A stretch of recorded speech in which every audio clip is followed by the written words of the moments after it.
অ্যাসোসিয়েশনের এক মেম্বার। আমরা অনেক প্রতীক্ষিত আজকের এই ফাইনাল ম্যাচ, যে ফাইনাল ম্যাচের সাথে শুধু জয় নয়, আমাদের আবেগ জড়িত ছিল। তো আজকে আমাদের প্লেয়াররা অত্যন্ত ভালো খেলা উপহার দিয়েছে এবং শান্তিপূর্ণ খেলা হয়েছে।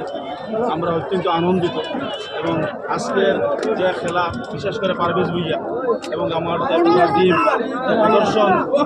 প্রদর্শন করেছে, এটা অত্যন্ত আনন্দদায়ক এবং আমরা রাতাবাড়িবাসী অত্যন্ত আনন্দিত। এবং আগামী দিনেও আমাদের ভরসা থাকবে, আশা থাকবে এই ধরনের টুর্নামেন্টে যাতে আমরা অংশগ্রহণ করতে পারি।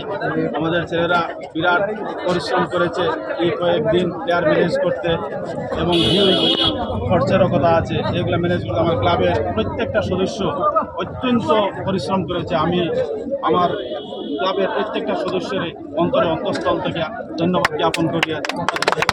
এবং তার সঙ্গে রাতাবাড়ি স্পোর্টস অ্যাসোসিয়েশন আজকে কেন খেলার অংশগ্রহণ করেছে এবং অত্যন্ত সুন্দর পরিকাঠামো এবং অত্যন্ত সুশৃঙ্খলভাবে টুর্নামেন্ট পরিচালনা করায় আমি ইয়ংস্টার ক্লাবের প্রত্যেক কর্মকর্তাকে ধন্যবাদ জানাই। তৎসঙ্গে আমার আরএসের পক্ষ থেকে ধন্যবাদ জানাই আলগাপুরের সম্মানিত বিধায়ক জানাব নিজামুদ্দিন চৌধুরী সাহেবকে।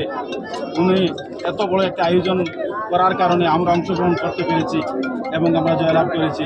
ধন্যবাদ আলগাপুরবাসী, ধন্যবাদ। আজকে আপনার দলের বিপক্ষ দল কোন দল আছে? বিপক্ষ ছিল বাসাইল এফসি, ওরাও ভালো প্রদর্শন করেছে, ওদেরকেও অভিনন্দন জানাই। তারা ভালো খেলা প্রদর্শন করেছে এবং এই বরাকের বিভিন্ন প্রান্ত থেকে দর্শকরা এখানে এসেছেন। প্রত্যেককে আমার আরএসের পক্ষ থেকে ধন্যবাদ জ্ঞাপন করছি। আমরা 2-0 গোলে ধন্যবাদ।